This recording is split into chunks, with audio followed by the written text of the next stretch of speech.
Welcome to the IAOB SMMT YouTube channel. These 13 videos were filmed at Faltec Europe Ltd in Sutherland, UK, and will focus on techniques that can be used while conducting first, second, or third-party audits using the IATF 16949 standard. These are simulated scenarios and are not intended as a full representation of an IATF audit. Andy, this we saw the quality issue with the back door finisher. Yeah. Can you just explain how you reacted to that and where we're up to at the moment? Okay, so the customers raised a complaint for clip missing. Yeah.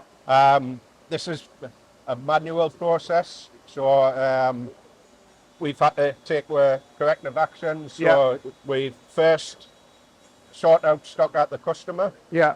Then we sort in-house stock. We then organise a line review with the key stakeholders, so quality engineer, process engineer, production staff, where we'll determine the root cause and we'll discuss countermeasure actions going forward. Yeah. And we'll look at that in a bit more detail, particularly the sort of root cause and corrective action that you've taken. In terms of explaining and highlighting to the operator how they ensure these clips are fitted, what's the process for that? So for this process, we have a standard operation. Yeah. And this detail will show how many red clips need fitting, how many studs need fitting, and how many of these white clips need fitting. We've also highlighted the areas where each component needs to be fitted. Yeah. But obviously, on this occasion, the operator hasn't followed the standard operation. Yeah.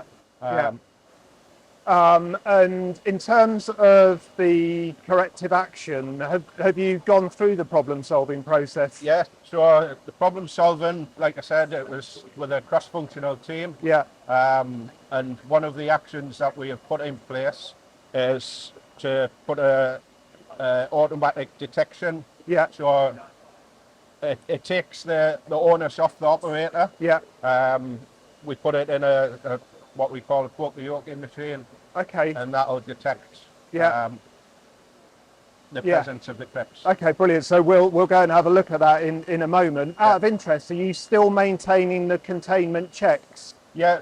So the containment checks remain until the countermeasures is fully implemented. So that's all of the implementation. Yeah. And have there been any subsequent issues that?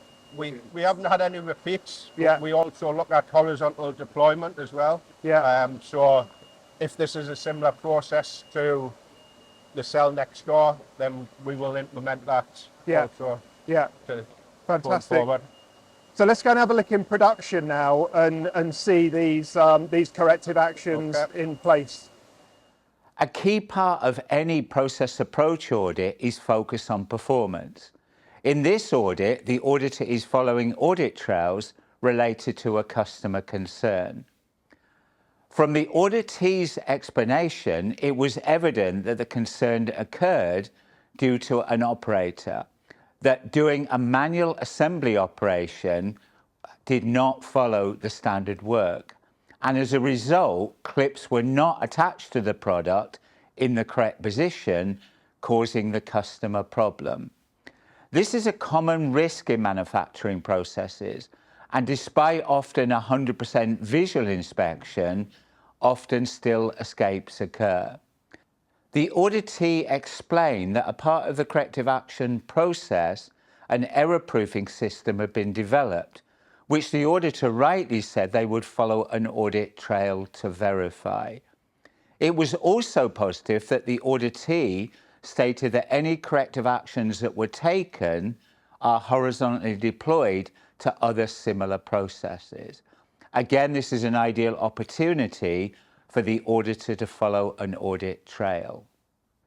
While the key IATF 16949 requirement related to this audit trail is 10.2.3 and 10.2.4, an audit trail can also be followed to verify how lessons learned were included in the risk analysis.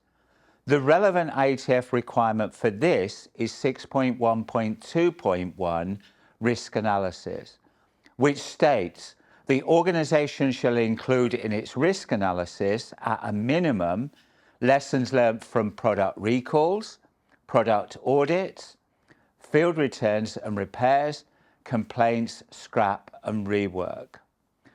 As well as reviewing the relevant PFMEA, trails can be followed to see how the information is used when implementing new products or new processes.